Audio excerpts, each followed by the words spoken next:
অর্থনৈতিক রসায়নের উপরে, ঠিক আছে? সো ফার্স্টে আসি আমরা একবারে ফার্স্ট পেপার ফার্স্ট চ্যাপ্টারে, যে ল্যাবরেটরির নিরাপদ ব্যবহার। দেখেন, রসায়ন হচ্ছে এমন একটা সাবজেক্ট যেটা আসলে ল্যাবরেটরি বেসড। মানে কি, ল্যাবরেটরির মধ্যে কাজ করা ছাড়া কিন্তু আপনি কোনো কিছুই নির্ণয় করতে পারবেন না। এখন ল্যাবরেটরিতে যাওয়ারও কতগুলো রুলস এন্ড রেগুলেশনস আছে, তাই না? আপনি লেহেঙ্গা পরে কি স্কুলে যান না? অফকোর্স না। যাও, তোমরা যাও না? ওরা পাঞ্জাবি পরেও যায় না। ধরো পাঞ্জাবিতে ভদ্র ড্রেস পরে যায় না, পাঞ্জাবি পরেও যায় না, তাই না? হাফ প্যান্ট পরে যাও, রস্টার সাথে যাও না। প্রত্যেক জায়গায় যাওয়ার একটা কিছু রুলস আছে, তাই না? বিয়ের অনুষ্ঠানে পাঞ্জাবি পরে তুমি অবশ্যই ল্যাবে যাবা না।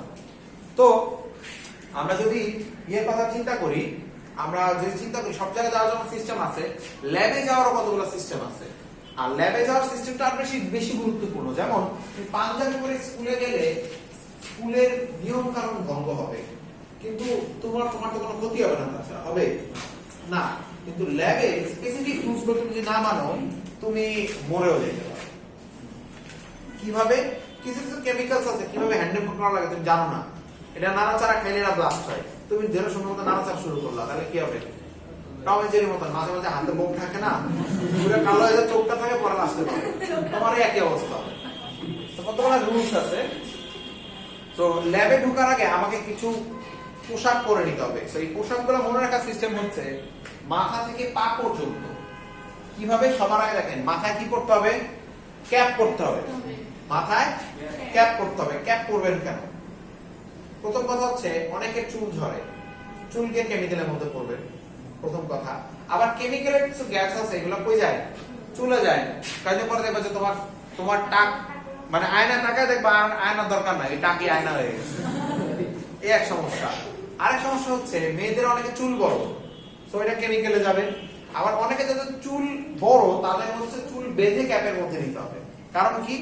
ধরেন সে চুলের দোলা দিয়ে প্যারাশুট, নারকেল তেলের মতন, অ্যাডের মতন সব কেমিক্যাল ফালায় দিবে, তাহলে কি হলো? ডিজাস্টার তৈরি হলো, একটা বিপদ তৈরি হলো। এই জন্য চুল বড় থাকলে চুল বেঁধে নিতে হবে, ক্যাপের মধ্যে নিতে হবে। চুল গালা নিচে আসি, চোখে কি করতে হবে? গগলস বা নিরাপদ চশমা পরতে হবে। নিরাপদ চশমা, গগলস কি চশমার মতন না? না, মোটা না, এই দিক দিয়ে ফাঁকা থাকে না, দেখেন এই দিক দিয়ে ফাঁকা আছে। তো যাতে কেমিক্যালের বাষ্প আমার চোখে না ঢোকে, কোনোভাবে ঢোকা। যেমন সুইমিং স্যুটের সময় অনেকে যদি চশমাটা পরে না, পানি ঢোকার কোনো চান্স আছে নাকি? নাই। এমন হয় যে কোনো কিছু ঢোকার কোনো চান্স নাই। Safety cause. আরেকটু নিচে আসেন, তাহলে কি নাকে মুখে মাস্ক পরতে হবে। আমরা সবকিছু বন্ধ পায়ে কি করব? নিয়ে দেখবো, তাই না? আইলা রসা লাগবে না, শেষ। সবকিছু যখন আপনি ক্লোরোফর্মের গন্ধ নিচ্ছেন, তাহলে কি হবে? ক্লোরোফর্মের গন্ধ নিয়ে কি হবে? অজ্ঞান হয়ে যাবে, ঠিক আছে? আবার আপনি অ্যামোনিয়ার গন্ধ নিলেন, মাথা ব্যথা স্টার্ট হবে। এমনও হয়েছে ল্যাবে, এক মেয়ে নিচে নেওয়ার পরে বলতেছে, ইংলিশ মিডিয়ামের তো না দোষ নুদোষ, তো নিয়ে বলতেছে এখন মাথা ব্যথা করতেছে, পিছনের ব্যথা, চোখ দিয়ে পানি পড়তেছে, মানে এমন খারাপ অবস্থা। এখন স্যারের দিকে শুনতেছে, স্যার আমি বাঁচবো তো? তোমাদেরও একই অবস্থা, মানে এত ব্যথা। তো এইসব কাজ করা যাবে না। আবার আমাদের এক বড় ভাই এমনি নিয়ে দেখতে গেছে, কি অবস্থা, নিচে শ্বাসে সজ্ঞান হয়ে পড়ে গেছে, এত কনসেন্ট্রেটেড। তো তুমি কি এগুলো নিবা না? গতকালকে আমি গত পরশু দিন আমি অ্যামোনিয়া নিয়ে কাজ করতেছিলাম, দাঁড়ানোই যায় না, মাস্ক ছিল না বলে মুখের মধ্যে ঢুকে গেছে একবারে গন্ধ, মানে খুবই মানে ইনটলারেবল। তো তোমাকে কি করতে হবে? নাকে মুখে মাস্ক করতে হবে। তারপরে কি? কানে তুলে দিতে হবে না, কানে তো পর্দা আছে, কানে দেখো ঢুকার চান্স নাই। তারপর কি করতে হবে? এখন নিচে যায়, আমার শরীর আছে, শরীরে এখন করতে হবে। এখন এত কালার থাকতে সাদা রঙের এখন কেন? এটা টাকা সাদা কম তাপ শোষণ করে, সো এটার উত্তপ্ত বেশি হবে না, ওটা খুব ঢোলাঢালা হবে, তাই না? এখন মেয়েদের বোরকার মতো যেটা লেস বেরোবে না, তাহলে অ্যাপ্রোপ্রিয়েট হবে, বেশি ঢোলা হওয়া যাবে না। কারণ যদি ধরো এটা একটা পাত্র, ঢোলা হইলো, একটু ঢোলা হইলো, তাহলে এভাবে নাড়ার সময় পাত্রটার থেকে পড়ে যাবে। অ্যাপ্রোপ্রিয়েট ঠিক যত হইলে হয়। আবার শার্টের মতন একবারে চাপানো, এটা তো না হয়। ধরো এই যে অনেকটা এরকম, ওর অল্প একটু জায়গা আছে, বেশি না, যতটুক থাকলে চলে ততটুক। টাইট হওয়া যাবে না কেন? এত গরম আমি কাজ করতে পারবো না, এটা লেবার 6 ঘন্টা 7 ঘন্টা, আজকে আমার 4 ঘন্টা লাগে। এত এত গরমে তুমি থাকতে পারবা না, ভেন্টিলেশনের একটা দরকার আছে। এইটা আরেকটু নিচে, আরেকটু সামনে যাই, এটা কি আছে? হাত। হাত। এখন কোন ধরনের হ্যান্ডওয়াশ তুমি পরবা? দেখো, তাপ নিরোধক পরা লাগবে, কারণ তুমি হাতে তো সবসময় কি করো, গরম জিনিস নাও, বস্তু নাও। আর যদি তাপ নিরোধকটা না পড়ো, নরমালটা পড়ো, তাহলে টেস্ট টিউবকে তোমার টেস্ট টিউব হোল্ডার দিয়ে হ্যান্ডেল করা লাগবে, তাই না? তুমি ধরলা, ধরে দেখলে কি ছেড়ে দিলে, তাহলে কি হয়ে যাবে? যা হওয়ার হয়ে যাবে কেল্লা পথে। ঠিক আছে? আচ্ছা, কেল্লা পথে কোন ভাষার শব্দ? ফার্সি। কেল্লা শব্দ অর্থ কি? কেল্লা মানে দুর্গ, ফতে মানে কি? বিজয়, তাই না? দুর্গ বিজয় মানে যা কাম হওয়ার হয়ে যাবে। ঠিক আছে? আচ্ছা, তো তারপর আরেকটু নিচে যাই, কি করবো আমরা? লুঙ্গি, পায়জামা, প্যান্ট, এটা সাথে কোনো সম্পর্ক নেই, কারণ 11 টেম্পারেচার থাকে। তাহলে নিচে যেটা করবো সেটা হচ্ছে পায়ে সুজুতা করবো। এত কিছু থাকতে পায়ে সুজুতা কেন?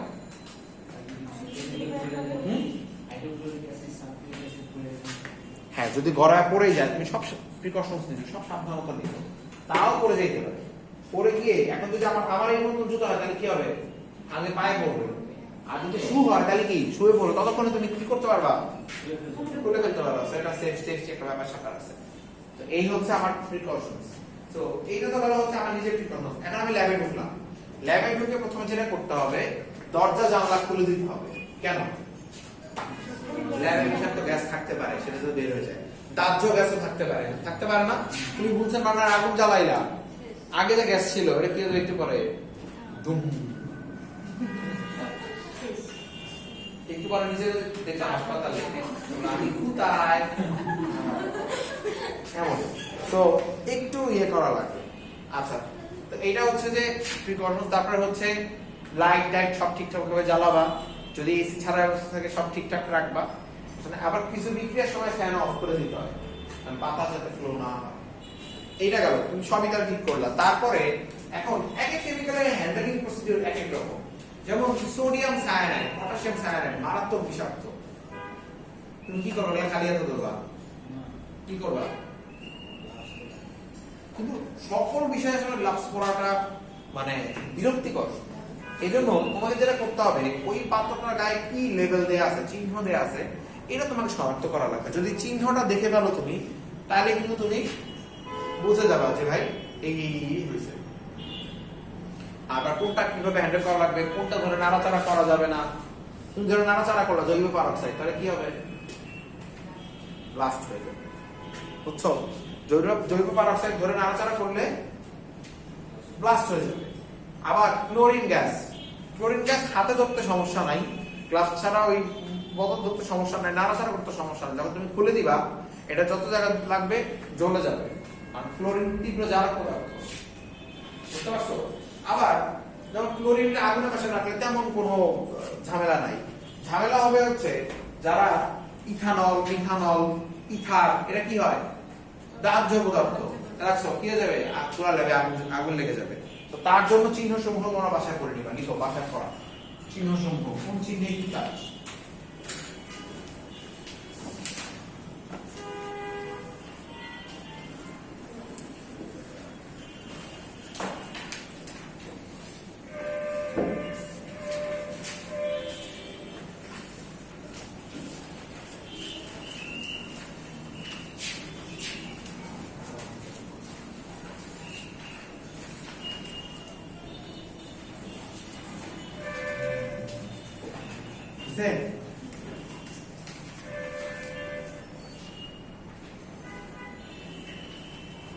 আচ্ছা, ফার্স্ট চ্যাপ্টারে তো খুব একটা পড়ার মতো না তেমন জিনিস নাই, কিন্তু কিন্তু সাজেশনের ব্যাপার স্যাপার আছে যে কোন দ্রাবকের পরিবর্তে কোনটা ব্যবহার করা, কোনটা ব্যবহার করা না।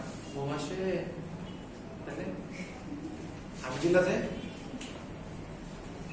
আচ্ছা, এই হচ্ছে এখন বলো তোমাদের সাথে পার্সোনালি কথা বলি, কার পড়াশোনা অবস্থা কি বলো?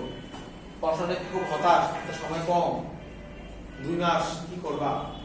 2 মাসে তোমার যদি শর্ট সিলেবাস, এটা 5 মাস শেষ করা হবে। 5 মাস শেষ করা হবে, বিশ্বাস করো। ভুলে যাবা, বারবার করবা। আর দিন দুই যত টেনশন আছে এটা এক সাইডে রাখো। তুমি তো এইটা টেনশন করো, ওই নিয়ে টেনশন করো, এজন্য টেনশন যেন মাথায় ঢুকে না। নিশ্চয়ই কোনো আমরা টেনশন আছে, করো কি সংসার আছে? আরে কোন সংসারের কথা বলছো? তুমি তোমার বাবা মা সংসারে তাদের টেনশন নাই, আমার তো টেনশন।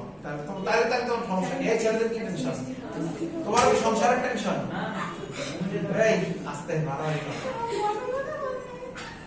আর সমস্যা নাই, ওলা আমার পরে বলবে। এখন না, তার পাঁচ ছয় বছর বড় ছেলেদের কি সমস্যা? তোমাদেরকে একটা গল্প বলি, তোমাদের গল্প বলি। আমার বাস্তব জীবনে আমার ইন্টার পরীক্ষায় তোমার ইয়ে ছিল, আচ্ছা আমার ইন্টার পরীক্ষা ছিল হচ্ছে তোমার 9/4/18 2018 সালে এপ্রিল মাসের 9 তারিখ। আর জুলজি পরীক্ষা ছিল 12/4/18। তো 9/4 এটা ছিল কি বোটানি।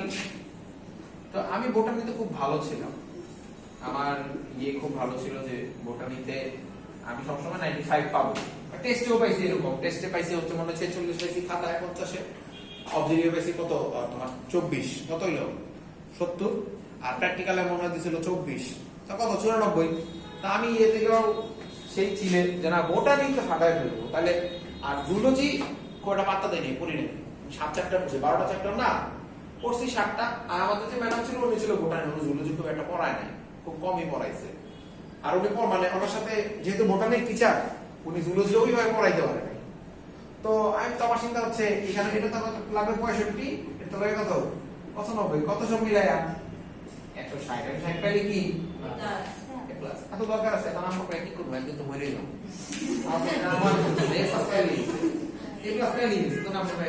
আমার কাছে 190, 95, 98 পাই, দরকার কি 160 পেলে প্লাস 190 প্লাস 50 মতো এক্সট্রা নিয়ে কি করবো আমি? দরকার নাই।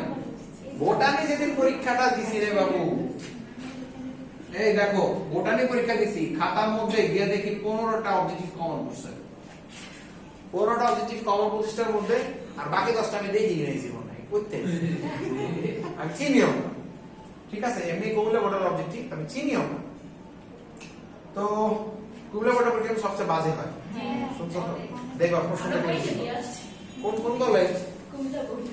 কুমিল্লা বোর্ড। ও আচ্ছা, তুমি ক্যাম্বিয়ান কলেজের না? এই তো সিনা রাখতেছিল, যাই হোক। তো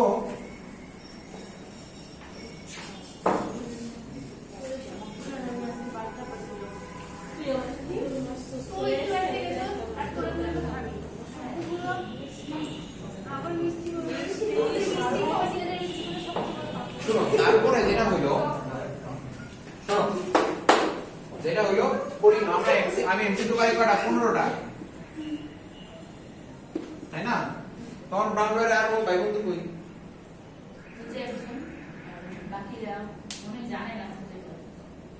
এর আগে 4-5 ক্লাসে তাদেরকে পাইনি। ওরা আসে না, অনেকে মেডিকেল আসে তো মেডিকেল অনেকে না হইলে আসবে, তাদের ক্লাস শেষ, যা হওয়ার হয়ে যাবে। এবং ক্লাস শুরু করলে আবার নতুন করে রিভিউ ক্লাস হইতে পারে, এমনিটা আর খুব একটা চান্স না। ঠিক আছে? তুমি কি মেডিকেল দিবা না কোঅর্ডিনেটিভ প্রথম? Medical target varsity. আচ্ছা ঠিক আছে। আচ্ছা যেটা বলি এমসিকিউ কমন কোর্স আমার 15টা, আমার এমসিকিউ কমন কোর্স 15টা। এখন ভাবছিলাম এমসিকিউটা কঠিন হয়েছে, এখন আমি জানি না 15টা তো আমি শিওর যে 15 নাম্বার পাবো এনে, বাকি 10 হইলে হবে, নাইলে নাই। পরে আরো 4টা এক্সট্রা হয়েছিল আর 20 টাকায়, আর কত হয়েছে 19। যাক আমি তো পরীক্ষা জানি আমার 15টা হয়েছে। তো ভাবলাম এমসিকিউ অনেক কঠিন হয়েছে, সিকিউ নিশ্চয়ই সহজ হবে, তাই না? 8টা প্রশ্ন আসছে, তার মধ্যে 2টা আমি পারি, তার মধ্যে সিকিউ আমি পারি 2টা ফুললি পারি, আর বাকি কোনগুলো ক খ গ পারি, ঘ পারি না, নয় ক খ পারি না, গ ঘ পারি, মানে এমন হয়েছে। তো এইখানে কত 20, আর ওগুলোতে 6, 7, 6 করে কোন রকমে 10, 12, 17, 18 অ্যানসার করছি মনে হয় 38 না 40। তো এনে 15, 8 থেকে 37 অ্যানসার করেন কত বাবা? 30, 32, 33। বায়োলজিতে তার একবারে এক্সাক্ট নাম্বার দিবে না, ফিজিক্স তো না, সুন্দর মতন আমি 31 আমি পরীক্ষা দিতেছি, যাক যা হইলো হইলো।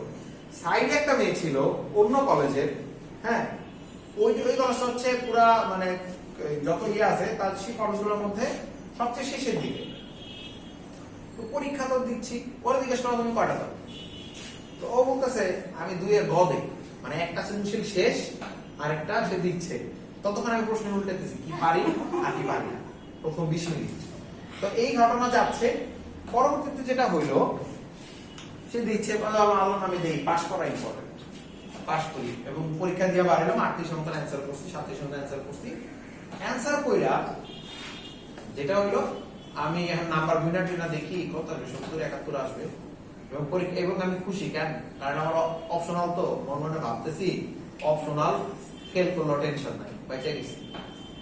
এবং 95 আমি টেনশন করতেছিলাম পাস নিয়ে, 95 জায়গায় পাস নিয়ে যা গেল। এখন জুলজিতে আমি চ্যাপ্টার করছি কিন্তু 60টা আছে কয়টা, 12টা। তার মানে জুলজিটাও আমার কোনোভাবেই রিকভার করার তেমন কোনো চান্স নাই, কারণ আমি ওটা পড়লে তো ভাবতাম যে না এটাতে আমি বাসায় সব মিলাই দিয়ে কত আসবে, 70 থেকে 71 আসবে, আর কোনো চান্স নেই। 70 72 মার্ক আসবে এরকম, শেষে 71 আসছে মনে আছে আমার মার্ক, 71 আসছে। যেটা হলো এখন ওই বসে বসে ভাবলাম তাহলে কি করা যায়। ওই দিন তাহলে তখন এটা হলো যে চেষ্টা করে দেখতে দোষ কি, আমার ভাবের প্রায়শ্চিত্ত আমারই করা লাগবে। ওই 3 দিনে ওই নতুন 5 চ্যাপ্টার শেষ করছি, আগে 7 চ্যাপ্টার রিভিশন দিছি, হ্যাঁ সব শেষ হয়েছে। রাত 4টা পর্যন্ত করছি, ভাবছিলাম 7টা বাজে উঠবো, ঘুমিতে যদি 11:40 বাজে প্রতিদিনই, কারণ মানুষ পড়লে মানুষের ব্রেন ক্লান্ত থাকে বা বেশি ঘুম পায়, পড়তে বসে বেশি ঘুম পায় কারণ ব্রেন ক্লান্ত থাকে। তো ওইভাবে করে প্রতিদিনই এভাবে করে, কিন্তু যখনই উঠছি তখনই পড়তে বসে, এত চিন্তা করি যে হারা যাবে না, জিততেই হবে। শেষ পর্যন্ত পরীক্ষা ভোটার পরীক্ষা দিতে গেছি, ভোটারি পরীক্ষা দিতে গিয়া দেখি অবজেক্টিভ, সরি জুলজি পরীক্ষা দিতে গিয়া এখন দেখি অবজেক্টিভ কমন পার্সেন্ট 23টা, সৃজনশীল কমন পার্সেন্ট 6টা, লিখছি কত আসছে 89, বিরোধক করো কত হয় 160। এরপর আসছে কি আসে নাই। তুমি যখন পড়াশোনা করবা 3 দিন তোমার জন্য আসলে অনেক না, আর তুমি যখন পড়াশোনা করবা না তখন তোমার জন্য 3 মাস হয় না। তোমরা যারা বলতেছো 2 মাস আছে, 2 মাস অনেক সময়। 2 মাস আমার কথা বিশ্বাস না করলে তুমি চিন্তা করো, তোমাকে ইন্টারে বা এসএসসি পড়া কয় মাসের পড়া, এসএসসি মেট্রিক পাস করে আসছো তোমার কয় মাসের পড়া, এটা সর্বোচ্চ 5-6 মাসের পড়া, 2 বছর পড়াইছে না, তোমরাও পড়ছো। আসলে চাইলেই দ্রুত পড়া যায়, প্রয়োজন হয় না এই জন্য ধীরে সুস্থে পড়ছো। 150 সাল লাগে 50 ওভারে, তুমি ধীরে সুস্থে 3 নাম করে ওভারে নিচ্ছ, তুমি যখন 350 লাগতো তখন তুমি মারা ফেলতাম, চেষ্টা করতাম। তোমার হাতে 2 মাস সময় আছে, তুমি 2 মাসই ট্রাই করো না, 2 মাসে বই পুরোটা শেষ করা যাবে, ইন্টারে শেষ করা যাবে, কিন্তু তাও আছে তোমাদের please short syllabus, short syllabus আবার শেষ করা যাবে, কেন শেষ করা যাবে না? আমি পুরো 12 চ্যাপ্টার করতে পারি 3 দিনে, তোমরা পারবে না। এই তোমার আগামী পরীক্ষা সকাল 9টায়, কবে? আগামী কাল সকাল 9টায় একটা ক্লাস আছে, কিসের পরীক্ষা? লেকচার 5, আজকে তো আমরা সকাল বিশেষ লেকচার 5, ঠিক আছে? সবাই এরা যারা আছে সবাই থাকবে, ঠিক আছে? তো চেষ্টা করতে হবে। তুমি যদি এই 2 মাসও মন থেকে চেষ্টা করো তাহলে আমার 2 মাসে অনেক কিছু করা সম্ভব। আজ যদি তুমি চেষ্টা না করো, আমার একটা স্টুডেন্ট আছে এই বছর সে 3rd টাইম মেডিকেলে দিতেছে, 3rd টাইম দিতেছে, হ্যাঁ ফাঁকফোকর আছে, দাও ফাঁকফোকর সে দিতেছে আর কি। গত বছর ইনক্লুড পরীক্ষা দিয়েছে, সে এইবারও কোথাও টিকে নাই, 3 বছর ধরে পড়ে, হ্যাঁ 2020 ব্যাচ করতেছে, এমনি ইন্টার পাইছে 2 বছর, 3 বছর পাইছে, মাঝখানে 1 বছর গ্যাপ ছিল না। তো যাদের পড়া তারা পড়ছে না, সে 2019 একবার ইন্টার দিছে, দিয়া 2020 এর জন্য আবার অপেক্ষা, তাহলে পড়ছে না, 3 বছর ধরে আসলে টিকে নাই। কেন? সে এই প্রোগ্রাম করতে যায়, এই ওয়াজে যায়, এই সংগঠনের কাজ করে, পড়াশোনা কোনো মন নাই। তো যে পড়ে না তার 3 বছরও হয় না, আর যে পড়ে তার 3 মাসই হয়। আমরা 4 মাস 3 মাসে পড়ি নাই, আমরা সেকেন্ডারের সাথে মেডিকেল পরীক্ষা দিই নাই, দিয়েছি তো কেন, তা তোমরা তো পারবো না কেন দিতে। আমি তো জাহাঙ্গীরনগর দিচ্ছি, আমার এক রুমমেট বড় ভাই আগে থেকে আমার চ্যালেঞ্জ দিয়ে রাখছে, উনি সেকেন্ড টাইম জাহাঙ্গীরনগর কিন্তু আমরা এবার খেলে দিব। হ্যাঁ, যে এইভাবে বলতো যে আমি যখন বলতাম যে ভাই জাহাঙ্গীরনগর ফর্ম উঠাইছি দিব, বলে সেকেন্ড টাইম তো আমরা আসি, ঢাবি তো শুধু আমাদেরকে দিতে দেয় না, ঠিক আছে? সেকেন্ড তোমার মাস্টার ম্যানরা বলো জাহাঙ্গীরনগর দিব, আর আমরা সেকেন্ড টাইম আমরা বলি জাহাঙ্গীরনগরে খেলা হবে। ভাই দিছে, ভাই টিকে নাই, শেষ পর্যন্ত গিয়া দেশের বাইরের বিশ্ববিদ্যালয়, নোয়াখালী বিজ্ঞান ও প্রযুক্তি, দেশের বাইরের বিশ্ববিদ্যালয়। কোন সাবজেক্ট পাইছে নাম কি জানো? Postal engineering. নাম শুনছো সাবজেক্টের? উল্টায় ফেলাইছে 3 বছর পড়া। যার পড়ার মতন বললে 4 মাসেই পড়া যায়। অথচ আমি হ্যাগোলা পরীক্ষা দিছি, পরীক্ষা দিই আমি জাহাঙ্গীরনগর টিকছি, আর টিকে নাই কেউ, 2 জন পরীক্ষা দিছি, ঠিক আছে। যার পড়ার সে 3 মাসে 4 মাসেই করতে পারে, আর যার করতে পারে না 2 বছরও পারে না, এটা দিয়ে কিছু হয় না। কিছু মানুষের মানে প্রথমবার এক্সেপশনাল, যেমন ইংলিশ ক্লাস করো না বাবুর ভাই ইংলিশ ক্লাস করো না, বাবুর ভাই ছিল, বাবুর ভাই প্রথমবার বুঝতেই পারে নাই যে বিশ্ববিদ্যালয় ভর্তি পরীক্ষা কি, উনি কোচিং কিছুই করে নাই। সেকেন্ডটা যেই বছর সব ভাই বন্ধু টিকে গেছে, তখন দেখলো যে আসলেই যেটা করছে জীবনে ভুল করছে। তারপরে বছর সে করছে, ওইরা বিভিন্ন বিশ্ববিদ্যালয়ে প্রথম হয়েছে, জগন্নাথে প্রথম হয়েছে, অন্যান্য জায়গায় প্রথম হয়েছে, ওইরা তারপরে হচ্ছে তোমার হয়েছে। এটা হচ্ছে তুমি বুঝতে পারো না। আর তুমি বুঝো তুমি সিরিয়াস না, একবার সিরিয়াস হও, তারপরে আবার সিরিয়াস হও, পরের তো ওই লোক সিরিয়াস ছিল, তুমি এবার সিরিয়াস হও না। আর ওই সময় ঢাবিতে সেকেন্ড টাইম ছিল, এই বছর দেখো ঢাকা, রাজশাহী, চট্টগ্রাম সবগুলোতে ফার্স্ট টাইম। সবাই তোমার মতন লোক, শর্ট সিলেবাস পড়া। তুমি কেন ভয় পাইতেছো যে তোমার পড়া হয় নাই? সবাই লকডাউন কাটাইছে। এই আমি পরীক্ষা দিব তোমার সাথে গিয়া, তোমরাই তো পরীক্ষা দিবা, তোমার সাথে সবাই তো লকডাউন কাটাইছে। কিছু কিছু আতেল থাকে, এরা 100 সংখ্যায় 100, সিট আছে 2000, তুমি তো তোমার তো 100 সিট দরকার নাই, বাকি 1900 মধ্যে টেনশন করো। পৃথিবীতে 100 জন ধনীর কাছে পৃথিবীর সব মানে 50% সম্পদ কেন্দ্রীভূত। তার মানে এই তো না যে তুমি আর বাকি টাকা কামাইতে পারবো না, বাকি 50% তো উন্মুক্ত। সেটার জন্য কাজ করো, আজকে থেকে চাইলে আজকে থেকেই পারবা। আর তুমি যদি প্রতিদিন বলো যে না আমি এই মাসের 1 তারিখ থেকে ভালো হয়ে যাবো, মানে তো বলবো মেডিকেল পরীক্ষা ভালো হয়ে যাবো, আর ভালো হবে না। ভালো হইলে আজকে থেকে ভালো হবো। তওবা করলে আজকে তওবা করছি, কালকের থেকে আমি ভালো যাবো, আজকে একটু খাইয়ে নেই, ঠিক আছে? ওই যে অনেকে যে মদখোর আছে না, আজকে একটু খাইয়ে নেই, কি হবে, আল্লাহ তো মাফ করে দিবেন। ভালো হইলে এখন থেকে ভালো হয়েছি, খারাপ ভালো না হলে আর ভালো হবো না, শেষ। এখন থেকে সিরিয়াস হও, আজকে থেকে সিরিয়াস হও, দেখো সব ঠিক হয়ে যাবে। বুঝছো? ওকে।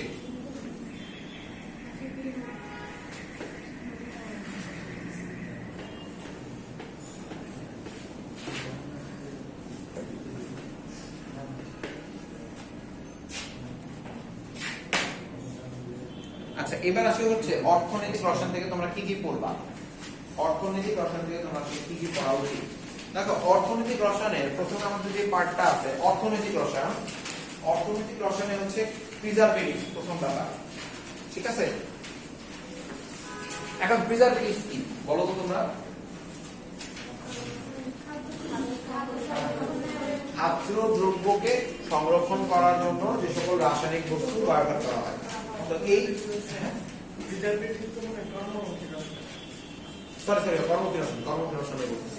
কর্মমুখী রসায়নে। তো প্রিজারভেটিভ হচ্ছে 2 ধরনের, রাসায়নিক এবং প্রাকৃতিক। প্রাকৃতিক প্রিজারভেটিভ গুলো কি কি? ফরমালিন প্রাকৃতিক, কোন গাছ থেকে বের হয়? লবণ, চিনি, হলুদ, এগুলো হচ্ছে প্রাকৃতিক, যেগুলো প্রাকৃতিক প্রকৃতি থেকে পাওয়া যায়। আর যেগুলো হচ্ছে রাসায়নিক, সেগুলো কি? ফরমালিন তো ফুড প্রিজারভেটিভস না, আমি ফুড প্রিজারভেটিভের কথা বলছি। Sodium benzoate, benzoic acid, methyl paraben, sodium sorbate, sorbitol, পড়ছো না? শিওর পড়ছো তো? এগুলো হচ্ছে কি ফুড প্রিজারভেটিভস। তারপরে আসছে হচ্ছে বাসায় গিয়ে কি পড়বা, এখান থেকে পড়বা হচ্ছে তোমার মেহেদির উপাদান। মেহেদির প্রধান উপাদান কি? লবণ, ঠিক আছে? এটা তোমাদেরকে পড়া লাগবে। আর তারপরে হচ্ছে যেমন বিভিন্ন জিনিসের উপাদান ও সংযুক্তি, কোনটার কি কাজ, বিভিন্ন উপাদান প্লাস সংযুক্তি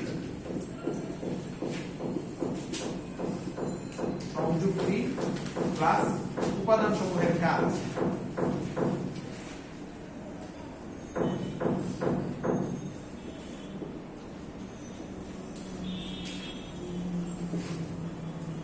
যেমন তোমাকে বললাম হচ্ছে কোল্ড ক্রিম তৈরিতে কি কি জিনিস লাগে, এটা হচ্ছে উপাদান। সংযুক্তি মানে হচ্ছে কি পরিমাণে লাগে। আর উপাদান সমূহের কাজ মানে হচ্ছে যেমন ওইখানে গ্লিসারিন দেয় কেন? কোল্ড ক্রিমে গ্লিসারিন দেওয়া হয় কেন?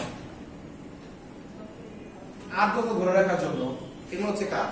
আবার যদি বলি তোমাকে যে ক্যালসিয়াম হাইপোক্লোরাইট, এটার বাণিজ্যিক নাম কি? Bleaching powder. টয়লেট ক্লিনারে ক্যালসিয়াম হাইপোক্লোরাইট দেয়া হয়, এটার কাজ কি? পরিষ্কার করা এবং দুর্গন্ধ দূর করা। টয়লেট ক্লিনারের মূল উপাদান কি? Sodium hydroxide. অ্যামোনিয়া হচ্ছে গ্লাস ক্লিনারের মূল উপাদান। এই সকল ছোট ছোট জিনিস আমাদেরকে করতে হবে এই চ্যাপ্টার থেকে। এরপরে আসছে হচ্ছে এই চ্যাপ্টারে তোমাদের এই চ্যাপ্টারে আসছে হচ্ছে ফুড সংরক্ষণ বা ফুড ক্যানিং। আচ্ছা, সকল ধরনের ফল ক্যানিং এ কি ব্যবহার করা হয়? সাইট্রিক অ্যাসিড ইউজ করা হয়, চিনি ইউজ করা হয়। এগুলো কিন্তু শর্ট সিলেবাসের ভিতরে না, কিন্তু আমাদের অধ্যায়টা তো পুরোটাই করতে হবে। জি, অধ্যায় যেটা শর্ট সিলেবাস আছে পুরোটাই পড়া হচ্ছে। কারণ টিচাররা যে উল্টায় এটা মনে রাখবে এটা যে শর্ট সিলেবাস, ওনারা হয়তো কার থেকে দাগায় নেবে কোন কোন চ্যাপ্টার আছে দাও, দাগায় নেবে কি কি টপিক আছে, নাও দেখতে পারে নাও দেখতে পারে, আমার শিওর না। সেফটির কারণে পুরোটাই পড়া উচিত, দেখলেই বোঝা যাবে। বিওপিতে শর্ট সিলেবাস লিখতে হয়েছে ফুল মিস না এমএসটি, ঠিক আছে। আমরা নাম দিয়েছি হচ্ছে বুয়েট, বিইউইটি, ঠিক আছে। একবার নাভিদের নাম শুনছো? ওই যে পুরো নাম কি জানি ওর নাম, যাই হোক, ওই যে নাভিদ বলতেছিল উনি হচ্ছে বুয়েটের আর কি, এক্স বুয়েটিয়া। উনি বলতেছিল উনি গেছে হচ্ছে এমআইটিতে পিএইচডি করতে। তো এখন একটা ছেলে হচ্ছে আমেরিকা, একটা গেছে ইন্ডিয়ান, একটা গেছে সৌদি। তো ইন্ডিয়ানটা তো বলছে হাই আই এম রবার্ট, হ্যাঁ সবার পরিচয় দিতেছে। আর ইন্ডিয়ানটা hello my name is Rajesh, ওরা তো এভাবেই কথা বলে। তো আই এম ফ্রম আইআইটি। তো এখন নাম ভাবতেছে আমি বুয়েট বলি তাহলে ভাব আসে না, বলছে এমআইটি ও আইআইটি। তো hi I am Navid from BUET. একটু ঢোকা বলতে হবে, বুঝতে পারা যাবে। আমি বিইউইটি নাম বানাইছে সুবিধার জন্য বুয়েট, এমআইএসটি, ঠিক আছে। যাই হোক, তো ফুড ক্যানিং এ কি কি ব্যবহার করা হয়? ফুড ক্যানিং এর মধ্যে আছে ফল ক্যানিং, সবজি ক্যানিং। আজকে চ্যাপ্টারটা বেশি একটা ইনফরমেটিভ না, এটা আমি আমার চ্যাপ্টারের মধ্যে পড়াই না, এগুলো পড়ার মতো খুব একটা জিনিস না। আজকে ক্লাসের মধ্যে সাজেশনমূলক ক্লাস, কি কি পড়বা কি কি না পড়বা সেটা নিয়ে। আচ্ছা, এইটা গেল হচ্ছে তোমাদের কোনটা চ্যাপ্টার? কর্মমুখী রসায়ন। আজকে মানে টপিকটা আমার পছন্দই না, এটা রসায়নের কাতারেই পড়ে না। তোমরা জৈব রসায়নের ক্লাসগুলো মিস করছো ব্রাহ্মণদের। হ্যাঁ, দেখা যাক হয় কিনা। তোমাদের যে ভাই যে ইয়ে না, আমার নাম কি? কিবিয়া ভাই। ভাইয়া বলছেন মেডিকেল পড়ে হয়তো বাড়িতে দিতে পারে। দিতে পারো, উনি কথা বলুন, উনি আমাদের সাথে কথা বললে দিব, কথা না বললে তো আসলে আর চান্স নাই। আসলে সবাই তো ব্যস্ত হয়ে যায়। কিছু লোক মারা খাবে, বুঝবে, তারপর চলে আসবে, বুঝবে। যেমন অনেকে তারা হবে না, তাও চেষ্টা করবে নিজের স্বপ্ন। ভাই আমার স্বপ্ন তো আছে, আমি চাঁদ করতেছে আমার রকেট আছে, আমার যে না এটা তো বুঝতে হবে। তাহলে আমি কি যেতে পারি? চাঁদপুরে যাবো, এটা সীমিত আকারে চাঁদ, চাঁদে যেতে না পারি, চাঁদপুরে যাইতে পারবো, কোনো সমস্যা। তো ওইরকম আমার সামর্থ্য যতটুকু ওইটা বুঝতে হবে। তো আমি বললাম চাঁদে যাবো, পসিবল যেটা যাওয়া সম্ভব ওইটা তো যাই গেছে। আচ্ছা, এবার যাই হচ্ছে আমরা অর্থনৈতিক রসায়ন। দেখেন, অর্থনৈতিক রসায়নে প্রথম যে কনসার্নটা হচ্ছে সেটা হচ্ছে জ্বালানি, ঠিক আছে। জ্বালানির মধ্যে কয়েকটা ধাপ আছে, একটা হচ্ছে কয়লা, একটা হচ্ছে গ্যাস, একটা হচ্ছে তেল। বাংলাদেশের সর্বপ্রথম আবিষ্কৃত কয়লা খনি কোন জেলায়? দিনাজপুর সবচেয়ে বড় প্রক্রিয়া। সবচেয়ে সর্বপ্রথম কয়লা খনি কোনটা? জামালপুর, ঠিক আছে। জামালপুর শুনছো, নাম শুনছো? জেলা জামালপুর জেলা, বৃহত্তর ময়মনসিংহের মধ্যে, বৃহত্তর ময়মনসিংহ ছিল তখন। তো কয়লা জ্বালানির একটা সুবিধা আছে। কয়লা সুবিধা হচ্ছে কয়লা সলিড, সো এটা যদি উন্মুক্ত অবস্থা কোনো প্যাকিং বাদেই তুমি কন্টেইনারে ভরে ফেলতে পারো। তেল কি কন্টেইনারে এভাবে ভরা যায় নাকি আগে এক প্যাকেটের মধ্যে নেওয়া লাগে বা একটা সিলিন্ডারে নেওয়া লাগে, একটা বক্সে নেওয়া লাগে, তারপর তুমি নিতে পারবা। কয়লার একটা সুবিধা হচ্ছে ইজিলি এটা মুভ হতো, বাট কয়লার অনেক অসুবিধা আছে। অসুবিধা কি? পরিবেশ দূষণ হয়, সম্পূর্ণ দূষণ পসিবল না, সম্পূর্ণ হচ্ছে সম্পূর্ণ দহন পসিবল না। আর কি সমস্যা আছে? বিভিন্ন মানের আসলে কয়লা আছে। তা আমাদের দেশে যেগুলো কয়লা পাওয়া যায় এগুলো হচ্ছে নিম্নমানের কয়লা। যেমন সবচেয়ে ভালো কয়লা হচ্ছে অ্যান্থ্রাসাইট কয়লা। বাংলাদেশে কখনো অ্যান্থ্রাসাইট কয়লার খনি নাই। বাংলাদেশে হচ্ছে পিট কয়লা, বিটুমিনাস কয়লা, সাব বিটুমিনাস কয়লা, এগুলো খুব একটা জাতের না। অ্যান্থ্রাসাইট কয়লা হচ্ছে ফিক্সড কার্বনের পরিমাণ সবচেয়ে বেশি। কোনো একটা কয়লার মান আমরা কিভাবে নির্ণয় করি? কয়লার মধ্যে ফিক্সড কার্বন, মানে কার্বন যে আটকে গেছে এর পরিমাণ কত, ফিক্সড কার্বন। এবং একটা কয়লার মধ্যে আরো নানা ধরনের দূষক থাকে, শুধুমাত্র কয়লার মধ্যে কার্বন থাকে তা না, সালফার থাকে, নাইট্রো যৌগ থাকে। বাট সালফারের পরিমাণ সর্বোচ্চ কত হওয়া চাই? 5%। সর্বোচ্চ, এর বেশি হলে সেটা দূষিত কয়লা, ভালো কয়লা না। 5% থাকলে না। আচ্ছা, কয়লার আরো কিছু অসুবিধা আছে। সেটা কি? কয়লা কিন্তু এত হাইলি ফ্লেমেবল না, খুব এইভাবে জ্বলে তা না। কয়লা দিয়ে এইভাবে করে একজন ইঞ্জিন চালানো একটু ঝামেলা। যেমন বাষ্প ইঞ্জিন চলে কয়লা দিয়ে, নাম শুনছো? বাষ্প ইঞ্জিন, স্টিম ইঞ্জিন। এখন কিন্তু বাংলাদেশের অনেকজন নৌ যানবাহন নাকি স্টিমার, মানে স্টিম তৈরি করছে, ওই স্টিম দিয়ে ধাক্কা দিচ্ছে, বুঝতে পারছেন? আচ্ছা, এটা গেল হচ্ছে কয়লা। আচ্ছা, কয়লার সবচেয়ে বড় খনি বাংলাদেশে কোথায়? দিনাজপুরের বড় খনি। কয়েকদিন আগে বাংলাদেশের 10,000 টন কয়লা গায়েব হয়ে গেছে। তো ওনাদেরকে তদন্ত করতে দিচ্ছে, যে কি করছে, তদন্ত রিপোর্ট কি আসছে বলো তো? হ্যাঁ, দাঁত ব্রাশ করে নাকি 10,000 টন কয়লা শেষ। মানে পুরো পৃথিবীর মানুষ কি এটা কয়লাকে দাঁত ব্রাশ করছে? তুমি বুঝো 10,000 টন কত? এক টনে 1,000 কেজি। প্রতিদিন কি ওরা মানে এতগুলো দিয়ে দাঁতের এমনি বসা দিচ্ছে? তা তো শেষ হতো না। 10,000 কেজি বুঝো কতটা? আমার কাছে আজব মনে হয় এত কয়লা মানে কি কথা নাকি? হ্যাঁ, এরকম আর কি। তো তারপর আসে হচ্ছে তেলে। তেল খনি আর গ্যাস খনি হচ্ছে আসলে যে কয়লা সৃষ্টি হয় কিভাবে? যখন কোন গাছ মাটির 2 স্তরের মধ্যে চাপা পড়ে সেটা কি হয়ে যায়? কয়লা। আর যখন কোন প্রাণী চাপা পড়ে তখন সেটা হয়ে যায় তেল অথবা গ্যাস। মানে ইনম্যাচিউর অবস্থায়, মানে কিছু সময় গেছে, সেটা গেলে হয়ে যায় তেল। তেল যখন অনেক দিন থাকে তখন সেটা কি হয়ে যায়? গ্যাসে রূপান্তরিত হয়। সো সব তেল খনির মধ্যে কি পাওয়া যায়? গ্যাস পাওয়া যায়। এবং ওই গ্যাসটা কি বলে? LPG, liquid petroleum gas. আসলে সম্পূর্ণটা আসলে আস্তে আস্তে বিয়োজিত হয়েছে। বাংলাদেশের সকল তেল খনিতে কি পাওয়া যায়? গ্যাস পাওয়া যায়, বুঝতে পারছেন? পৃথিবীতে সবচেয়ে বড় তেল খনি, গ্যাস খনি কোথায়? ফিল্ডটার নাম নর্থ ফিল্ড, গ্যাস খনিটার নাম নর্থ ফিল্ড। কোথায় সবচেয়ে বড়? কাতার। কাতারের টাকার সব মূল উৎসই হচ্ছে গ্যাস। ওদের সবই গ্যাস, ওদের দেশে তেল নাই কিন্তু। এজন্য ওদের দেশ সবচেয়ে গরিব দেশ ছিল মিডল ইস্টের মধ্যে এক সময়, কারণ সবাই তো তেল বিক্রি করতেছে। তো ওদের তো গ্যাস এখন কে নিবে? গ্যাস কে এক দেশ থেকে আরেক দেশে ইজিলি নেওয়া যায় না। কাতার এমন ভাবে ডেভেলপ করছে টেকনোলজি যে আপনি গ্যাসকে ইজিলি লিকুইড বানায় ফেলবেন, লিকুইড বানায় এখন নিয়ে যাবেন। এবং গ্যাস সবচেয়ে উত্তম জ্বালানি। যতগুলা এখানে আছে গ্যাস কিন্তু সম্পূর্ণ দহন হয়, সম্পূর্ণ দহন না হইলেও গ্যাস দহন হবে 100%। সেই কারণে হচ্ছে কাতারের এত টাকা। ঠিক আছে, বাংলাদেশের গ্যাস আছে, তাহলে বাংলাদেশের মতো টাকা নাই। বাংলাদেশের গ্যাসের পরিমাণ ভালোই, কিন্তু কথা হইতেছে ওইখানে ইনকাম 200 টাকা, খাওয়ার মানুষ হচ্ছে 2 জন, কত করে ভাগে? 100 টাকা। আর বাংলাদেশে হইতেছে ইনকাম 300, কিন্তু খাওয়ার লোক আছে 3000। এত মানুষ কারা রেখা কারে দিবে? এবং এই 300 টাকা থাকলেও আগে সরকার প্রধান বা সরকারের আমলারা পকেটে 200 টাকা ঢুকায় 100 টাকা দেয় 3000 লোকের রেখাই ভাগে কত করে? এই জন্য আর কি বাংলাদেশ মনে হয় গরিব দেশ।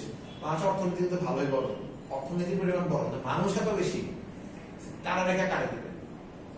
আচ্ছা, তেল বাংলাদেশের তেল খনিগুলো কোথায় কোথায় আছে? সিলেটে আছে, সিলেটে কিছু তেল খনি আছে তেলের। আচ্ছা, তার থেকে ভালো হচ্ছে তেল তেলেও মাঝে মাঝে দূষণ ঘটে, সে সকল দূষণ ইয়ে করার জন্য হচ্ছে আমরা নানা ধরনের চিমনি ব্যবহার করতে পারি। তারপরে যে হুন্ডা দেখানো পাইপ থাকে একটা মোটা, এটা হচ্ছে ক্যাটালাইটিক কনভার্টার। যতগুলো দূষণ থাকে এরা কি করে ওই ইয়েকে নষ্ট করে দেয়, এই যারা দূষক মানে NO2 CO2 এদেরকে ইয়ে করে দেয়। আর সবচেয়ে ভালো হচ্ছে তাদের মধ্যে এখন গ্যাস দিয়ে যেটা করা যায়, গ্যাস দিয়ে ইজিলি সবকিছু চালানো যাবে। বাংলাদেশে এখন বিভিন্ন জিনিস গ্যাসে চলতেছে না, বাংলাদেশে ইজিলি সবকিছু গ্যাসে চলতেছে না এখন।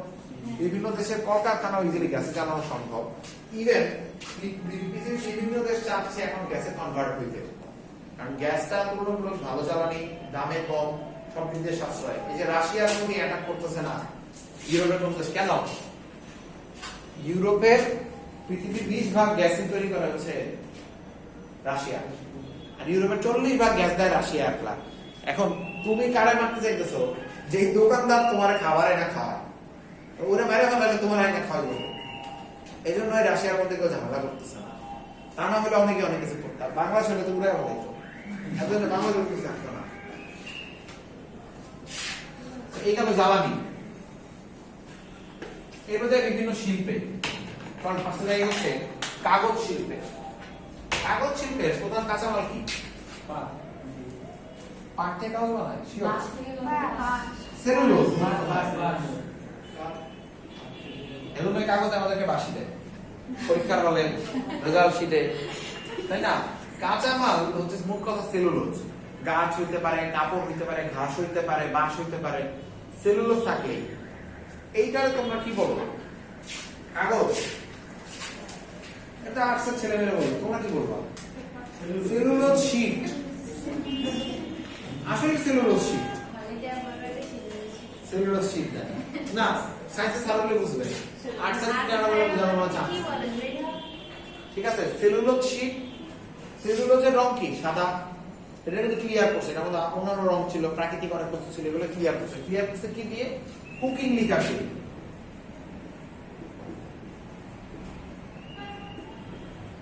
কুকিং লিকার, কারণ কুকিং লিকার সংযুক্ত তোমাদের ইয়েতে দেয়া আছে মনে হয়।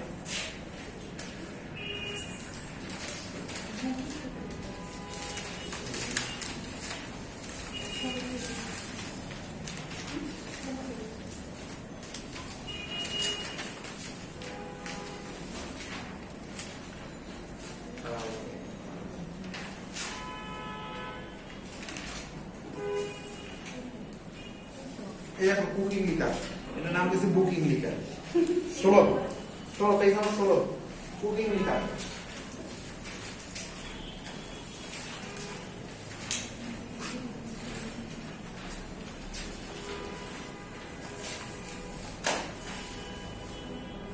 পাইছো? এই জিনিসটা আমার মুখস্থ করে ফেলতে হবে।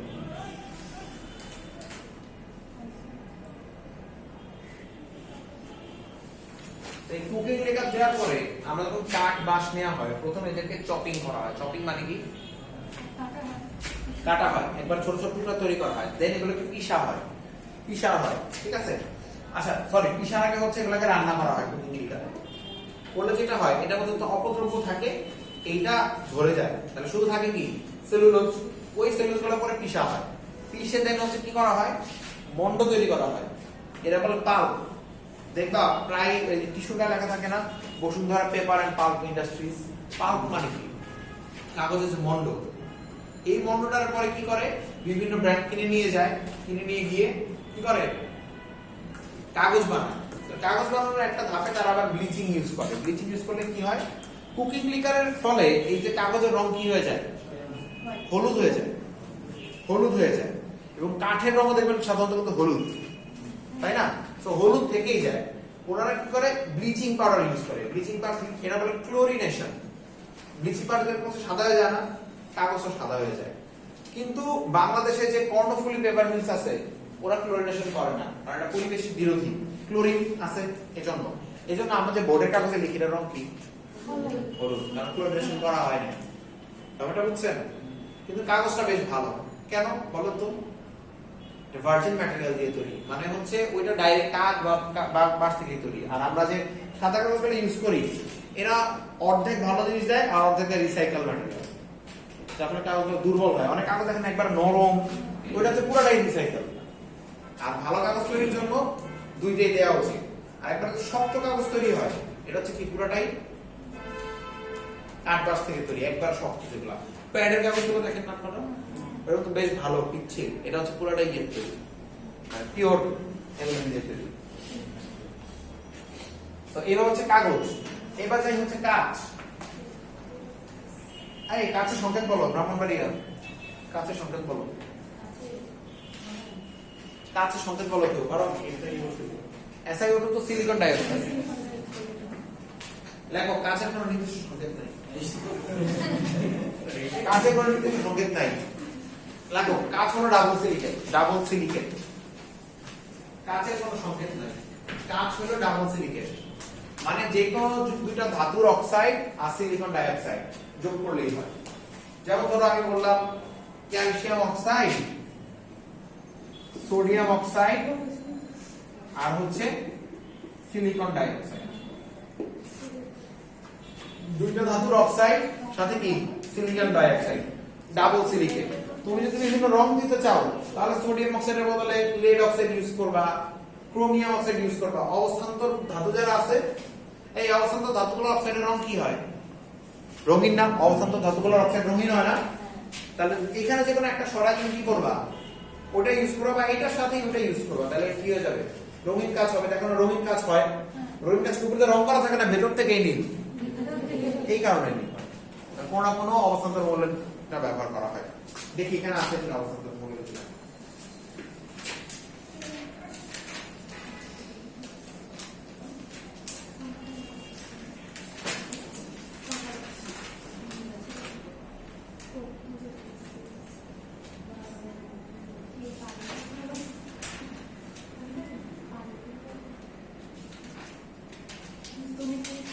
না এখানে দেয় না, যাই হোক।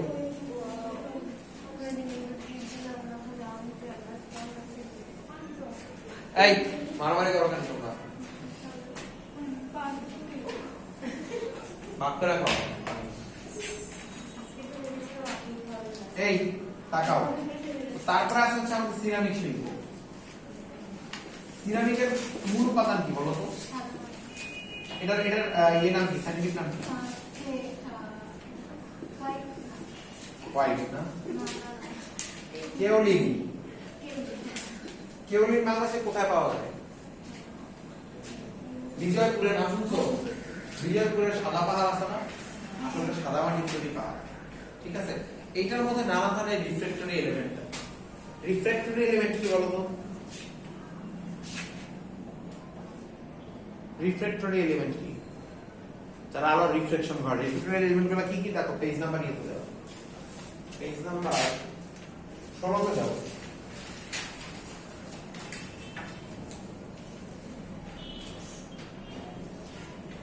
দেখো তাপ সহ উপাদান বা রিফ্লেক্টরি উপাদান।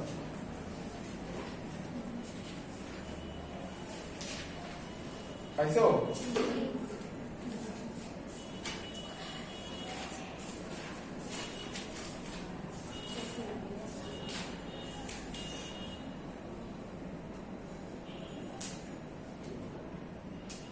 ঢাকায় ফেলো।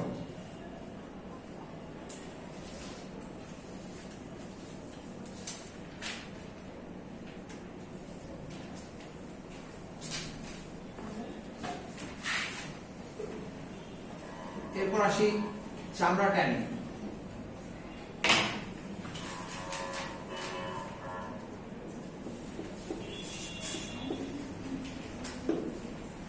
আচ্ছা ট্যানিং কাকে বলে?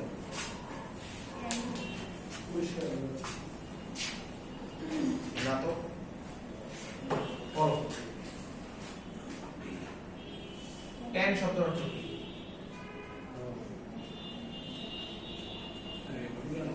হ্যাঁ রোদে পুরানা, কালো হয়ে যাও না, ওর কথা কালো হয়ে যাও। কালো যখন ওরা সাদা ভেড়া চামড়া নিত, নিয়ে যখন প্রসেস করতো, এটা কি হয়ে যেত? কালো হয়ে যেত না, বাদামি হয়ে যেত না? এই জন্য প্রসেসের নাম আসে এটা ট্যানিং। বুঝছো? এটা আরেকটা কারণে হয়, কারণ এটাতে মধ্যে ট্যানিন যুক্ত করে। ট্যানিন বুঝো? ট্যানিন চা অনেকক্ষণ ধরে চা যখন নিয়ে বেরোতে চা কষা কষা লাগে না খেতে, ওইটার মধ্যে দেখেছেন ট্যানিন বের হয়ে যায়। অনেকে ক্যাফেনের জন্য খায় না, ট্যানিনের জন্যই খায়। আবার সুপারির মধ্যে কি আছে? এই ট্যানিন আছে। ট্যানিনের কারণে জিহ্বা ভারী হয়ে যায়। ট্যানিনের কাজ হচ্ছে যে কোনো প্রোটিনের উপর কাজ করে প্রোটিনটাকে হচ্ছে ভারী করে দেবে। সো ট্যানিনটা কয় ধরনের? চামড়ার ট্যানিন দুই ধরনের, একটা হচ্ছে প্রাকৃতিক, একটা হচ্ছে কি রাসায়নিক ট্যানিন। প্রাকৃতিক ট্যানিনটা কোথায় করে? এই যে বিভিন্ন জাতীয় ট্যানিন পায় গাছের বাকল, তারপরে বিভিন্ন পাতা থেকে ট্যানিন পেলে ওইটা দিয়ে হচ্ছে চামড়াকে কি বানায়? লেদার বানায়। লেদার আর চামড়া কিন্তু এক জিনিস না। চামড়া হচ্ছে স্কিন, এই যে আমাদের একটা চামড়া, কিন্তু যেটা তোমার প্রোডাক্ট বানাতে সেটা কি চামড়া নাকি? এটা লেদার, এটা পাকা চামড়া বলে, ঠিক আছে বাংলা, যে অ্যাকচুয়ালি হচ্ছে লেদার। স্কিন কে কিসে ট্রান্সফর্ম করছে? লেদার। স্কিন আর লেদার কিন্তু এক জিনিস না। সো লেদার করা হয় দুইটা প্রসেসে, একটা হচ্ছে ট্যানিনের সাহায্যে, একটা হচ্ছে কি ক্রোমিয়াম সালফেটের সাহায্যে, এটা বলে ক্রোম ট্যানিন।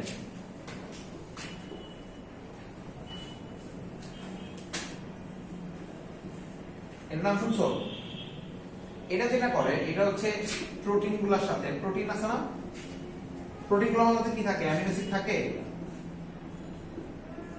অ্যামিনো অ্যাসিড আছে না, দুই জোড়া উচ্চ ইলেকট্রন আছে না, এর সাথে কি করে? দুই জোড়া উচ্চ ইলেকট্রনের সাথে ক্রোমিয়াম বন্ধন গঠন করে। বন্ধন গঠন করে দেখো এই যে মাঝখানে প্রোটিনের মাঝখানে ক্রোমিয়াম ঢুকছে, আর প্রোটিন আর প্রোটিন থাকবে না অন্য কিছু হয়ে যাবে? প্রোটিন আর প্রোটিন থাকে না, যার ফলে এই বন্ধনগুলো আর ব্যাকটেরিয়া ভাঙতে পারে না। ব্যাকটেরিয়া যদি বন্ধন ভাঙতে না পারে তাহলে কি হবে? এটা পচবেই না। লেদার আসলে এইভাবে কাজ করে, কিন্তু অনেকদিন যখন আমরা পানিতে রাখি তখন একটু ঝামেলা হয়, তখন হচ্ছে এগুলো সরে যায়। তাহলে এই দুই ধরনের ট্যানিনের কাজ কি? মূলত ট্যানিং যে দুই ধরনের করতেছি আমরা, কেন দুই ধরনের করব, কেন দুইটা দরকার? প্রাকৃতিক ট্যানিনটা হচ্ছে ভারী কোনো কিছু তৈরি, যেমন ধরো জুতার যে সোল, এটা আমরা ভারী চাই, পাতলা না, কিন্তু আমাকে বললো হচ্ছে কাঁধের ব্যাগ, আমি কি এত ভারীটা নিব না, ওইটার ক্ষেত্রে হচ্ছে ক্রোম ট্যানিং ইউজ করা হয়। যার ক্ষেত্রে ভারীটা লাগে সেটা কি প্রাকৃতিক ট্যানিং ইউজ করা হয়। বুঝতে পারছো? শিওর? এই শিওর বানান কি? অ্যাসিওরিস না, এবার নতুন কোনো মানে বর্ণমালা হয়তো ইয়েতে আছে, বুঝতে আমি পারি না, বলে অ্যাশ। এবার সিমেন্ট। সিমেন্টের মূল উপাদান কি বলেন তো? সিমেন্টের মূল উপাদান কি? Calcium, calcium carbonate. আসলে ক্যালসিয়াম কার্বনেট বা ক্যালসিয়াম অক্সাইড, চুনা পাথর বাংলা। চুনা পাথর নিয়ে বিভিন্ন বস্তুর সাথে তাপ দেওয়া হয়। চুনা পাথর আর কি বলেন তো? প্রাকৃতিক গ্যাস। চুনা পাথর প্রাকৃতিক গ্যাস। এজন্য সিলেটে যে ইয়ে আছে না, হচ্ছে এখানে ইয়ে করা হয়, মিথেনের ইয়ের সাথে বিক্রিয়া করা হয়, এই ক্যালসিয়াম কার্বনের সাথে বিক্রিয়া করলে কি তৈরি হয়? সিমেন্ট তৈরি হয়। সিমেন্টের মধ্যে একটা জিনিস ইউজ করা হয়, এটা হচ্ছে ক্যালসিয়াম সালফেট। ক্যালসিয়াম সালফেটের বাণিজ্যিক নাম কি? হ্যাঁ, ক্যালসিয়াম সালফেট। জিপসাম। জিপসাম কেন দেওয়া হয় বলুন তো? হ্যাঁ, তাড়াতাড়ি না হলে সুবিধা কি? সে পানি শোষণ করতে পারবে, আর পানি শোষণ ভালোভাবে করলে সেটা ফাটন ধরবে না। আর পানি যদি শোষণ না করে তাহলে কি হবে? ফাটন ধরবে। জিপসামের সংকেত কি? Calcium sulphate into 2 molecules of water। এটাও আসে এবং এইটাও দেয় অপশনে, তুমি এটাই দেখা দিয়েছো 2 molecules of water দাগাইতে হবে। ঠিক আছে? কোন কলেজ?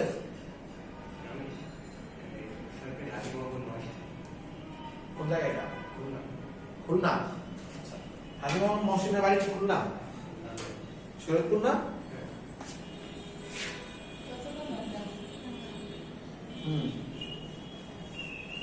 হাজি মোহাম্মদ মহসিন আপনারা পত্রিকা পেয়েছিল, বাংলাদেশের সবচেয়ে বড় দানবীর হাজি মোহাম্মদ মহসিন না? এত টাকা পত্রিকা পেয়েছিল। ইনহেরিটেড বাপদাদা দিয়ে গেছে না, এটা দুলাভাইয়ের টাকা। বাপদাদা থেকে অল্প কিছু পাইছে, মানে পাইছে কিন্তু এত টাকা না, দুলাভাইয়ের টাকা সব। দুলাভাইয়ের কোনো সন্তান ছিল না, তো মারা যাওয়ার পর নিয়ম হচ্ছে কি, ধরো তোমার কোনো আত্মীয় স্বজন নাই, মারা যাওয়ার পরে তোমার সম্পদ কি সরকার পাবে নাকি? আত্মীয় স্বজন পাবে। তো ওই ফ্যামিলির মধ্যে আত্মীয় স্বজন উনি একলা ছিল, ওনারও কোনো সন্তান নেই, কারে কি করবে? সবাই দিয়ে গেছে নাটক করে দুনিয়া থেকে একটু আরে যাও সংসার হয়ে যাবে। ধরো ধরো ধরো ধরো ধরো, আমরা একটু শুনি। বড় ভাই দিয়েই তো কাজ, ছোট ভাই দিতে হবে নাকি? আপন বড় ভাই আপন কাজ করে। ও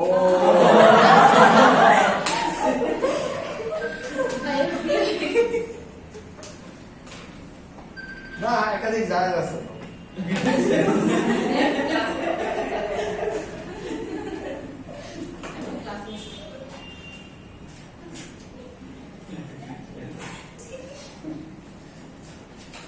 ছোট ভাই কিছু হবে?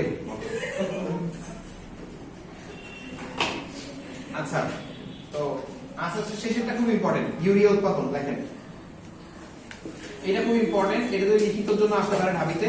এই ইউরিয়া কি? সার, তাই না?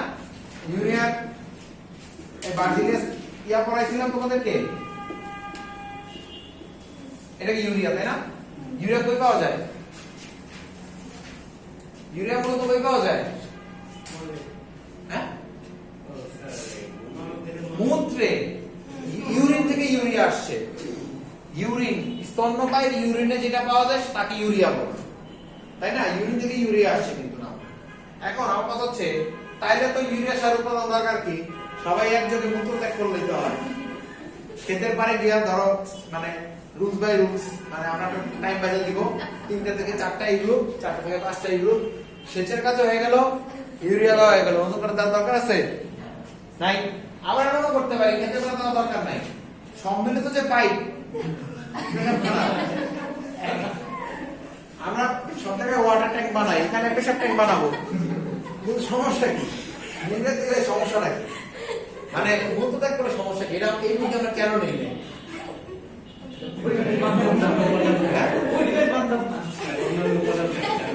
আরে বাবা, পরিবেশ বান্ধব হবে না কেন? এটা তো আমরা রিসাইকেল করতেছি না জিনিসটা, পরিবেশ বান্ধব হওয়ার কথা, কেন আমরা করতেছি না? যেমন গরুর গোবর দিচ্ছি, তো গরুর গোবরে তো কোনো সমস্যা নাই, দিচ্ছি। মানুষের মতো তাহলে দিচ্ছি না কেন? বাসায় গিয়ে অ্যাপ্লাই করবো নাকি?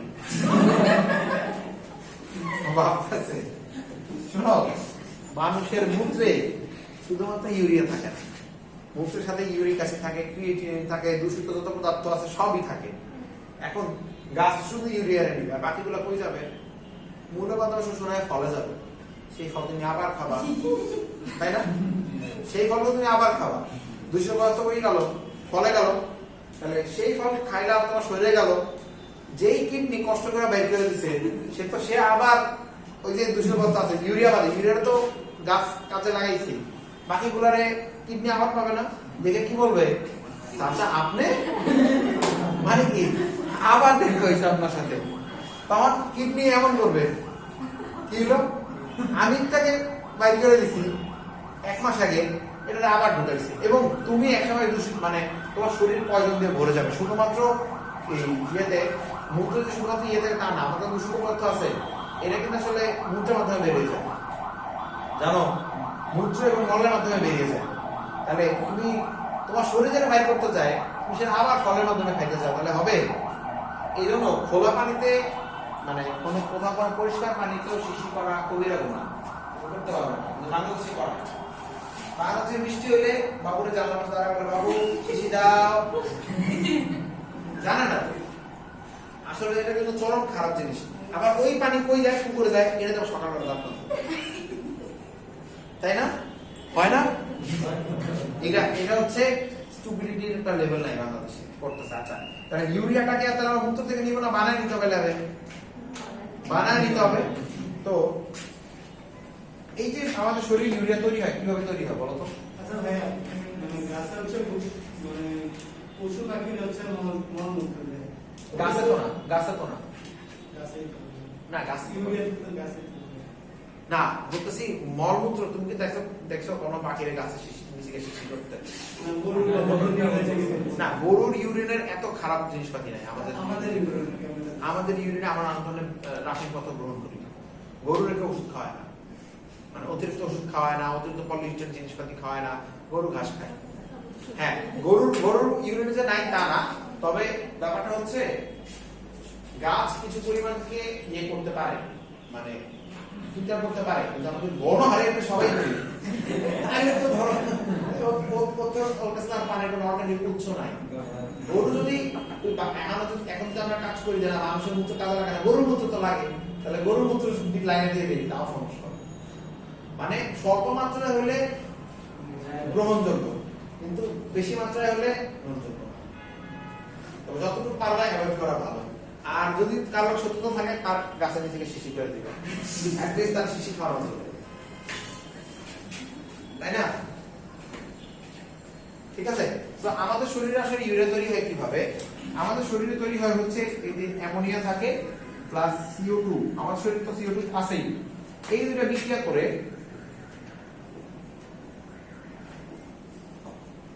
অ্যামোনিয়াম কার্বনেট তৈরি হয়। অ্যামোনিয়াম কার্বনেট তৈরি হয়। অ্যামোনিয়াম কার্বনেট একটু পরে নিজে নিজে বিয়োজিত হয়, নিজে নিজে বিয়োজিত হয়ে এই NH2 311O তৈরি করে হচ্ছে তোমার পানি তৈরি করে নিজে নিজে। সো এই মেকানিজমটাই হচ্ছে কারা নিছে? বিজ্ঞানীরা নিছে। বিজ্ঞানীরাও দেখছে আপনি যদি কার্বন ডাই অক্সাইড আর অ্যামোনিয়া বিক্রিয়া ঘটাতে পারেন, তাহলে কি তৈরি হবে? কি তৈরি হবে? ইউরিয়া তৈরি হবে। এখন ব্যাপারটা হচ্ছে তাহলে আমাকে কি তৈরি করে নিতে হবে? অ্যামোনিয়া তৈরি করতে হবে, তাই না? চলো আমরা অ্যামোনিয়া তৈরি করি। তার জন্য প্রথমে আমাকে বাতাস থেকে নাইট্রোজেন গ্রহণ করতে হবে, তাই না? নাকি নাইট্রোজেন কিনে আনবো? নাইট্রোজেন কিন্তু পৃথিবীতে 78%, তাই না? তাহলে কি করতে পারি আমরা? -196 ডিগ্রি সেলসিয়াস নিয়ে যেতে পারি। তাহলে যেটা হবে, বাতাস থেকে নাইট্রোজেন গ্যাস তরল আকারে পড়ে যাবে। তরল নাইট্রোজেন আমি পাই গেলাম। এই তরল নাইট্রোজেনের সাথে তুমি হেবার প্রণালীতে 3 অণু হাইড্রোজেনের বিক্রিয়া ঘটাইলা। ঘটালে কি তৈরি হবে? ফিনাস প্রভাবক স্থিতিতে মলিবডেনাম যার ফলে হবে 2NH3 তৈরি হবে। তাহলে তোমার একটা উপাদান তৈরি হয়ে গেছে। হইছে? এটা তাপমাত্রা কত? 450 থেকে কত? 550। হইছে? NH3। এবার হচ্ছে কার্বন ডাই অক্সাইড কেন্দ্র তৈরি করে। এবার দেখেন এই যে CH4 ভেঙে কি তৈরি হয়? CH4 যদি আমরা অনেক তাপ দেই, তাহলে তৈরি হয় কার্বন আর কি হাইড্রোজেন আলাদা হয়ে যায়। আমি তো দহন করি নাই, দহন করলে অক্সিজেন লাগতো, অক্সিজেন লাগছে এখানে, তাহলে কার্বন ব্ল্যাক হাইড্রোজেন গ্যাস তৈরি হয়। এই হাইড্রোজেন গ্যাসটা কই লাগে? কি কাজে? এই যে ওই হাইড্রোজেন গ্যাসটা এখানে নিয়ে আসছে। তাতে আছে কি আর কার্বন। এই কার্বনটাকে আমরা বাতাসে অক্সিজেনের সাথে পুরাবো, তাহলে কি তৈরি হবে? Carbon die oxide. এই কার্বন ডাই অক্সাইডের সাথে কার বিক্রিয়া ঘটাবো? NH3 তাহলে কি তৈরি হবে? তাহলে কি তৈরি হবে? ইউরিয়া তৈরি হবে। ঠিক আছে? শিওর? এভাবে ইউরিয়া তৈরি হয়। বুঝছো? আচ্ছা, ইউরিয়াতে কত % নাইট্রোজেন থাকে? কত? 46% নাইট্রোজেন থাকে। ঠিক আছে? এবার তোমাদের কেমন করে জায়গা নেই, ঠিক আছে কি নাই। আজকে লেকচারটা কাজের লেকচার না, কেমিস্ট্রি লেকচার না, এগুলো তুমি লেকচার।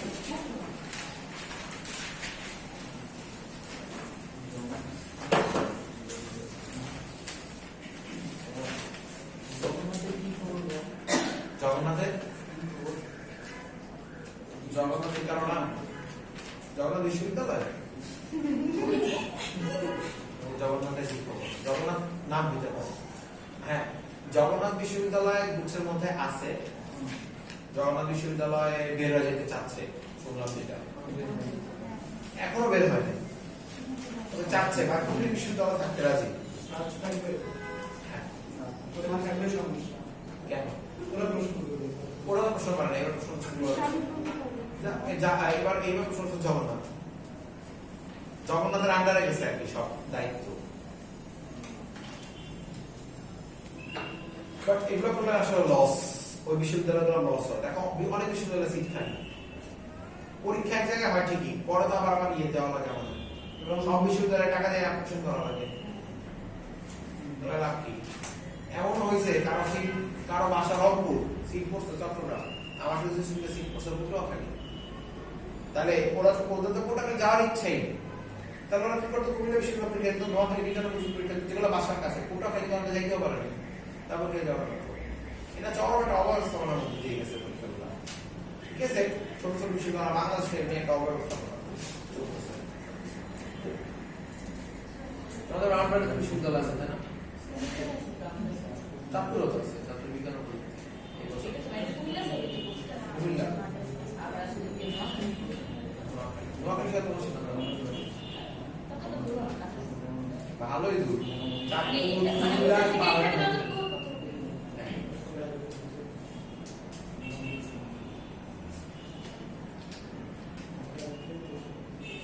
তোমাদের বাসা কি সীমান্তের কাছাকাছি? সীমান্ত তো ওই পাশে, কসবা না সীমান্তের তো। আমাদের সাথে কোনো সীমান্ত নেই, আমার সেফ ব্রাহ্মণবাড়িয়া এমন একটা জেলা, অন্যান্য জেলা বিএসএফ গুলি করে মারে, আর ব্রাহ্মণবাড়িয়া জেলায় ব্রাহ্মণবাড়িয়ার মানুষ বিএসএফ দাঁড় নিয়ে ধরে নিতে। আসলে মিথ্যা কথা, সত্যি কথা। বিএসএফ ব্রাহ্মণবাড়িয়া জেলায় কাউরে কখনো ঝামেলা করে না, ঝামেলা করলেই দাঁড় নিয়ে ধরে নিতে।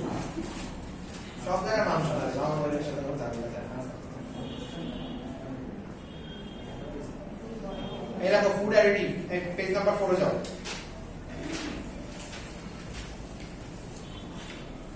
কোনটা কোনটা যোগ করা হয়। আচ্ছা, তারপরে হচ্ছে পেজ নাম্বার 5, ছত্রাক নিরোধী রাসায়নিক সংরক্ষণ।